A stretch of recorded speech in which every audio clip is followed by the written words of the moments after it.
Hey friends, welcome back to She's At It Again.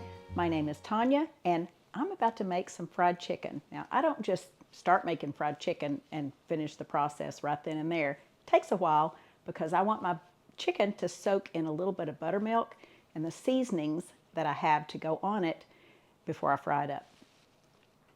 Now if you're not from the South, you're probably thinking, why do people keep talking about buttermilk? What is up with the buttermilk thing?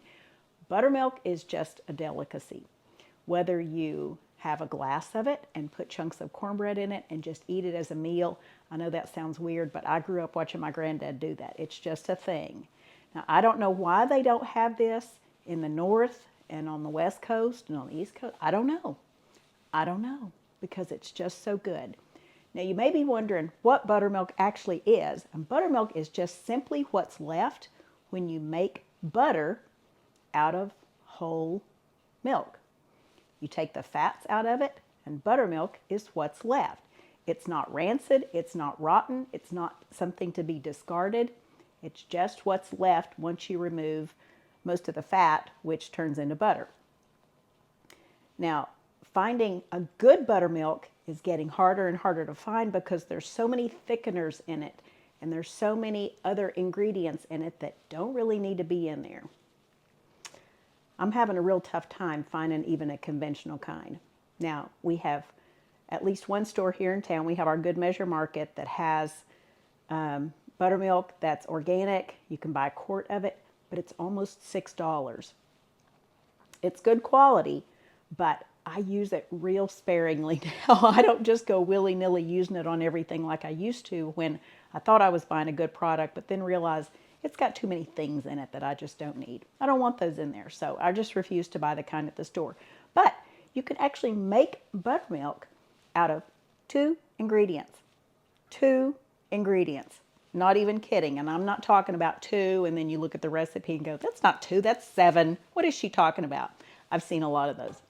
But this is literally 2 ingredients. So I'm going to show you what you need to combine to make buttermilk, so I can get on with making my chicken because I've got it sitting in a bowl right over here. See my chunks of it? I've taken chicken breast and cut them in little chunks so they won't take as long to cook, but a lot more surface area means a lot more breading on there, which is the good part. All right, I'm going to show you what 2 ingredients you need to make buttermilk. Now, the recipe is a cup of either whole milk, skim milk, 2%, whatever you have, or you can use half and half. If you want it thicker and a thicker presence, then by all means use half and half. I don't need a full cup of it right now. I only want to make what I need right now, and I need about a half cup.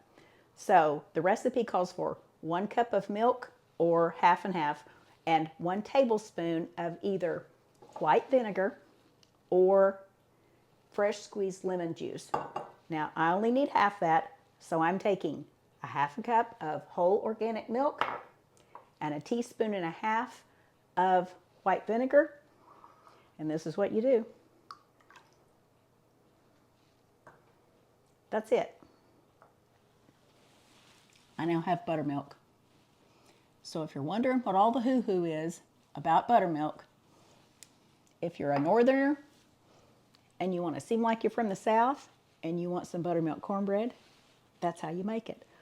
1 cup of milk or half and half and 1 tablespoon of either white vinegar or fresh squeezed lemon juice.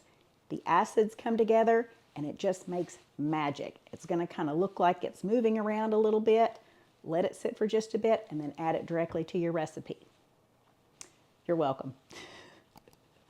I'll put the recipe in the description in case you forget those 2 ingredients. And we look forward to sharing something again with you real soon. Now, I got to go get my chicken breaded. It's going to be so good. I'm going to put it on a salad. Ooh, it's going to be so good. Okay, thanks guys. See you soon.